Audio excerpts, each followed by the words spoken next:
la Pascua judía, pues es la Pascua original, y esa tiene que ver, si entiendo bien, mi querido Joel, con el momento en que los judíos obedecen la orden de salir de Egipto. Cuando se ponen en marcha y vámonos, esto es el momento que estamos recordando en Pesaj, ¿es cierto?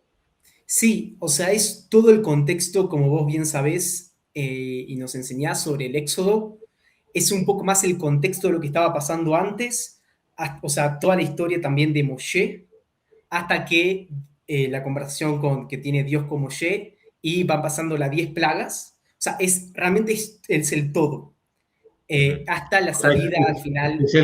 Es el contexto en el que Hashem, a través de Moisés, amenaza al faraón, ¿cierto?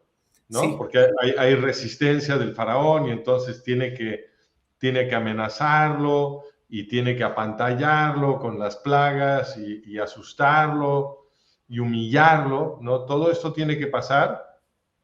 eh, y al cabo de eso, ahora sí hay un permiso de salir y los judíos toman la decisión de irse, ¿cierto? Este es el momento. sí, o sea, no es que toma la decisión, sino que va por arriba, por Moshe y con Dios, es como, vamos a salir ahora, y hay muchos judíos que se quedan, hay muchos judíos que no hacen las cosas que se les dice y se terminan quedando, prefieren la esclavitud a salir a la libertad. Me gusta cómo lo dijiste, no es que tomen la decisión, viene por arriba, dijiste, y eso es literalmente cierto. No es, o sea, el pueblo lo que hace es obedecer la orden de Dios de ser libres. Y claramente, porque es una especie, es casi una imposición, ¿no? Los obliga a ser libres. Y es importante recordar que el texto es muy claro en el sentido de decirnos que esta gente no estaba lista para la libertad, ¿no? Porque justamente como tú dices, muchos se quieren quedar en Egipto, ¿no? Prefieren la opresión a, pues, esta aventura que quién sabe qué va a suceder, ¿no? O sea, cómo va a ser la libertad, quién sabe. Mejor me quedo aquí oprimido, ¿no?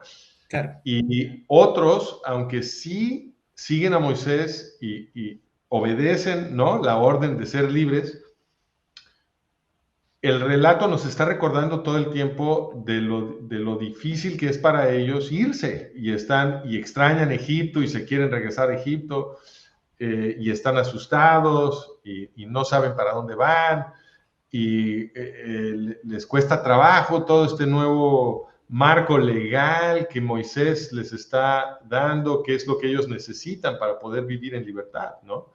Porque ahora se van a autogobernar y eso es un mundo totalmente nuevo, ¿no? Entonces necesitan esa estructura de leyes y de estructura de gobierno, etcétera, que Moisés les va a dar, ¿no? Obviamente no estamos hablando todavía de esos momentos, eso viene después en el relato, pero lo que sí deja claro esta parte del libro es que, como tú dijiste, es una orden de ser libres a un pueblo que para nada está listo. Sí, y esa orden se va intensificando también, y el pueblo que termina saliendo, que son aproximadamente, se calcula unos 2,5 o hasta 3 millones de personas que terminan saliendo entre hombres, mujeres, niños, todos. ¿Qué pasa?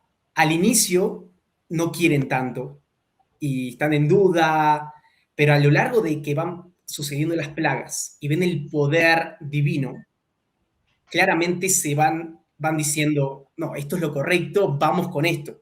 Entonces, por ejemplo, ya la última plaga, después de la novena, que es la de oscuridad, en donde viene una oscuridad total para todos los egipcios, pero no para los judíos. Después viene la décima, que es Macat Bejorot, que es la muerte de los primogénitos, ¿no? Entonces, esta última plaga es la muerte de todos los primogénitos de los Mitzrim, los egipcios. Entonces, lo que ocurre acá es que Dios y Moshe, a través de Moshe les dice a todos, hey, hagamos un corbán, el corbán Pesaj, que es este sacrificio de Pesaj, del cordero, y lo hacen justo antes de salir, o sea, al mediodía y a la noche están saliendo, básicamente. Entonces, lo que tienen que hacer la noche anterior es matar al cordero y pintar con rojo, con la sangre del cordero, las puertas, el marco de la puerta por dentro, o sea, todos los judíos tenían que hacer esto. Y entonces así Dios iba a saber por dónde pasar y a quién matar y a quién no. Oye, Joel, y yo te pregunto esto. ¿No será que se asustaron? O sea, porque si yo veo a este Dios tan poderoso a hacer estas plagas, humillar al faraón, que hasta hace poco el faraón era el que me oprimía a mí, ¿no? Pero ahora viene Hashem y hace estos portentos y humilla al faraón y asusta al faraón y derrota al faraón y dices, híjole, yo creo que te puedes asustar, ¿no? Y entonces cuando Hashem te dice, tú tienes que ser libre, dices, bueno, pues ok, ¿no? Porque ya estás aterrado. Entonces, aunque no estás psicológicamente listo para la libertad, porque eso es algo que el texto deja muy claro, ¿no? Como estábamos diciendo que pues los israelitas no tienen todavía las tablas para esto y están muy asustados y se resbalan y no pueden y demás, pero pues Hashem los asusta tanto que dicen, bueno, si Hashem ordena que seamos libres, pues con la cola entre las patas, vámonos, porque este tiene mucha fuerza. Sí, eso es cierto. O sea, Dios siempre usa ambos mensajes, el amor y el temor, ¿no? Entonces, siempre está esa presencia de temor, pero quiero aclarar que eso de marcar con sangre, lo del cordero, el marco de tu puerta por dentro, porque no es para los demás, es para vos, ¿no? Es para decir, no, yo creo en Dios y quiero salir. Era como una especie de mensaje interno que era una afirmación, quiero salir, quiero ser libre, quiero formar parte de este pueblo. Mañana vamos a salir, ¿no? Aún así hay muchos que no lo hicieron y murieron. Bueno, o sea, con mayor razón te asustas. Si tú marcaste tu puerta y eso te salvó y los demás se murieron, yo creo que acabas aterrado. Y entonces, pues al siguiente día Moisés dice, sí, ya vámonos. Y tú dices, claro, lo que tú digas, ¿no? Sí, sí, pero como ves, no fue tanto el temor para quienes no lo hicieron. Siempre está esa decisión al final. ¿Me explicó? Entonces, al final sí deciden y después la pregunta que te puede venir es, espera, pero Dios no sabe a qué puerta pasar, no, Dios omnipotente, o sea, no sabe por dónde, quiénes sí, quiénes no. No, claramente él sabía, simplemente era una prueba que le hace al pueblo para ver quiénes ya están aptos para salir y quiénes aún no. Hay muchos que se quedaron en Egipto, hay otros que bueno, cuando tú dices una prueba, eso me hace pensar en un proceso de selección. Es un proceso de selección deliberado porque pues Dios necesita el material humano que pueda funcionar para este experimento, porque obviamente que lo que se propone aquí Hashem es algo muy difícil. Él va a tratar de crear una nación organizada alrededor de la búsqueda de la ética y la va a construir con un material humano que pues es básicamente pagano y que ha sido esclavo, que no ha conocido la libertad, que no se ha gobernado a sí mismo, que no ha estado tomando sus propias decisiones, etc. Entonces, lo que se propone hacer Hashem, podríamos decir, desde el punto de vista sociológico, es terriblemente ambicioso, suena imposible, ¿no? Entonces, pues, ¿con qué material humano vas a iniciar este experimento? Pues tienes que escoger a los menos peores, ¿no? Sí. Y entonces crea un filtro, ¿no? Y ese es el filtro del que nos estás hablando tú. A ver, ¿quiénes sí se apuntaron? ¿Quiénes sí se apuntaron y pintaron la puerta? Pues esos. y los demás no. No puedo arriesgarme a que se me contamine. No, porque si el experimento nada más no va a funcionar, es demasiado ambicioso.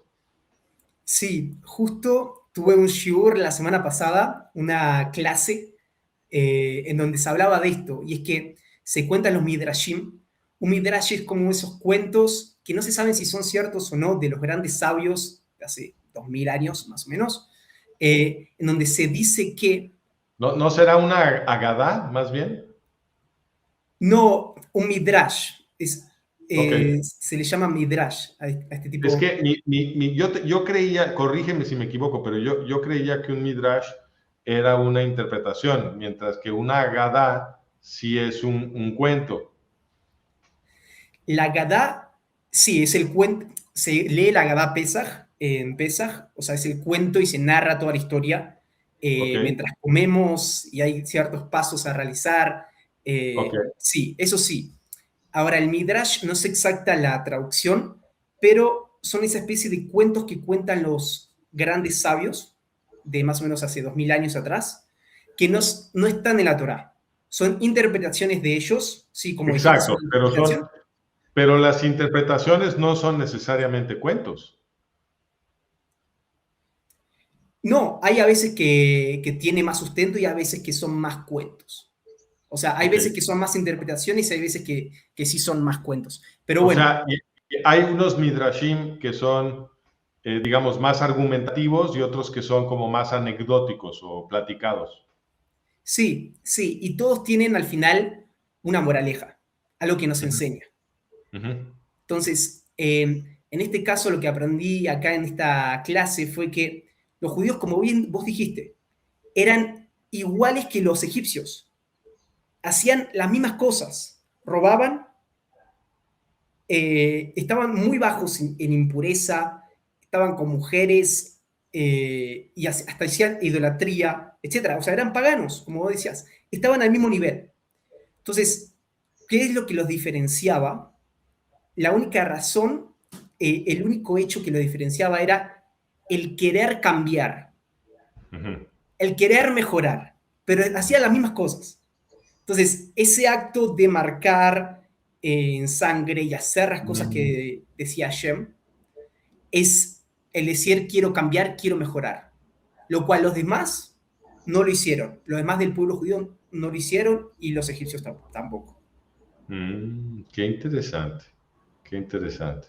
Entonces, el filtro consistió en averiguar quién tenía la voluntad y el valor de apuntarse, ¿no? Es decir, no es que fueran mejores, ni que se portaran mejor, ni que fueran más buenos, ni nada.